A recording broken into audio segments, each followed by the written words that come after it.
हम सब साधकों की तरफ से एक प्रश्न है कि कोई भी ब्रह्मचर्य नाश की क्रिया ना करने पर भी कुछ दिनों में ब्रह्मचर्य क्षीण हो जाता है, स्वप्न दोष हो जाता है। जी फिर हम बहुत चिंतित होते हैं। जी ये क्यों होता है? इससे बचने का उपाय क्या है? स्वप्न दोष होने पर भी क्या हम ब्रह्मचारी हैं? जी इस विषय में हम जानना चाहते हैं कि हम क्या करें जिससे स्वप्न दोष ना हो। जी। हमने जो परमहंस स्थिति को प्राप्त महापुरुष हैं उन्हीं से बाल्यावस्था में जब घर से निकले थे तो कुछ समय बाद ये प्रश्न किया था।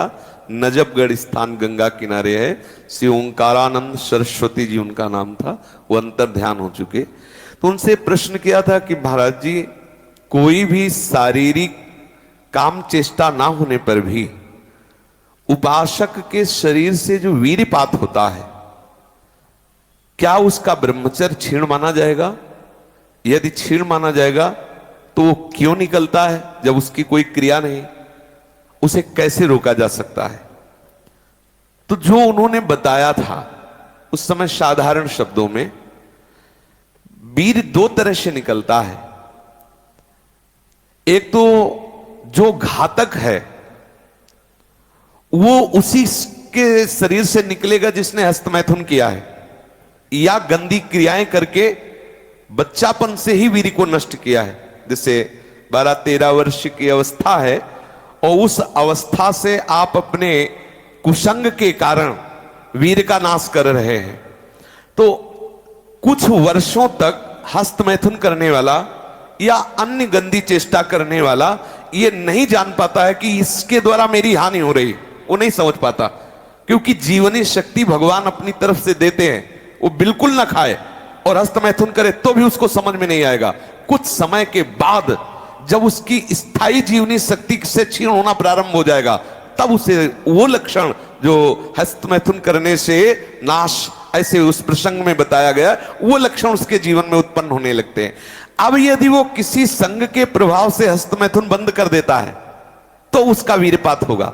अगर वो 3 दिन में वीरपात करता रहा है तो 3 दिन में वीरपात होगा, पक्का होगा, क्योंकि उसका अभ्यास बन गया है। 2 तरह का ये वीरपात माना जाता है।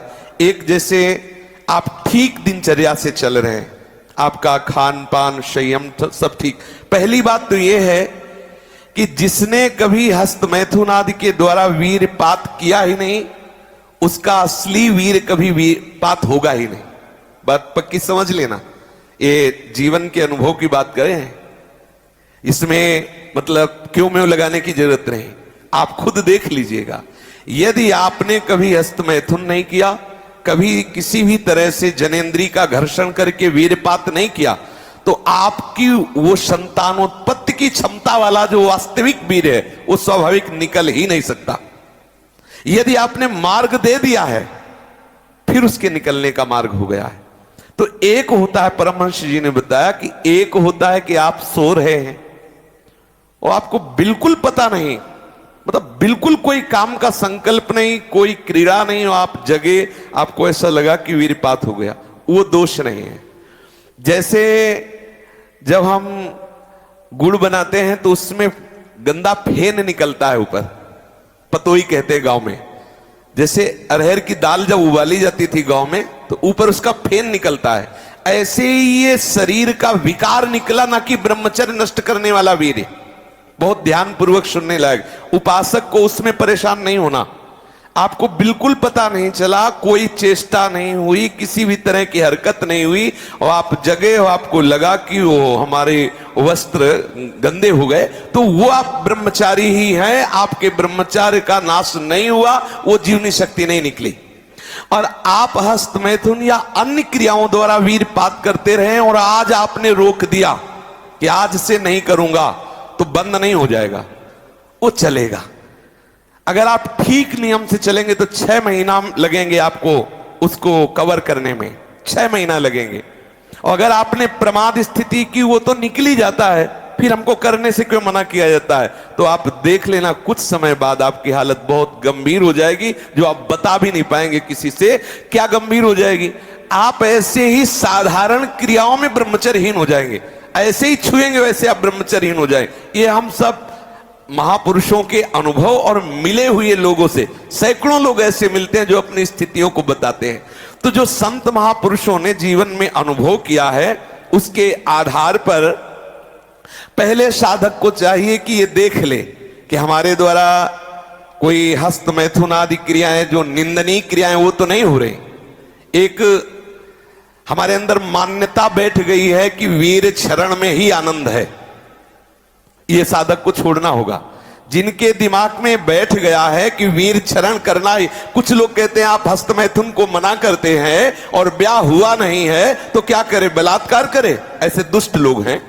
क्या तुम्हारा जीवन का आनंद केवल इतना ही है? एक भागवतिक विधान है, जब आपका ब्याह हो तो संतानोत्पत्ति के लिए वो मार्ग, तब तक आप ब्रह्मचारी रहे। क्या इतने इंद्रियों के गुलाम हो गए? क्या इतना ही केवल आपने सुख समझ लिया? तो फिर आप देखना कि आगे आपको ये मन किस दशा में पहुंचा देता है। तो जो नव युवक जन है, साधक जन है, वीरपात में यदि उनका कोई स्मरण नहीं रहा और वीरपात हो रहा तो घबराने की जरूरत नहीं। और यदि स्वप्न में आपने स्त्री आदि का संयोग देखा या कोई ऐसी घर्षण आदि क्रिया हुई या कोई ऐसी कामोत्तेजना जनित और फिर आपका वीरपात होता है, तो आपके गंदे विचार और पूर्वाभ्यास के कारण होता है। यह बहुत ही गंदी बीमारी है जो आपको अंदर ही अंदर खोखला करती जाएगी। ये जो शुक्रपात, वीरपात, वीर स्खलन, स्वप्न दोष जिसे कहा जाता है, ये दैहिकी वीरपात और व्याधिकी वीरपात। दैहिकी वीरपात जो स्वाभाविक हो जाता है, उसमें बिल्कुल आपकी हानि नहीं, कोई दोष नहीं। और जो ये व्याधिकी वीरपात है, ये बहुत हानिकारक है, ये आपके जीवनी शक्ति को नष्ट कर देने वाला है, इसलिए इससे सावधान रहें। सबसे पहली बात, ऐसे लोगों का कदापि संग न करें जो हस्त मैथुन करते हैं।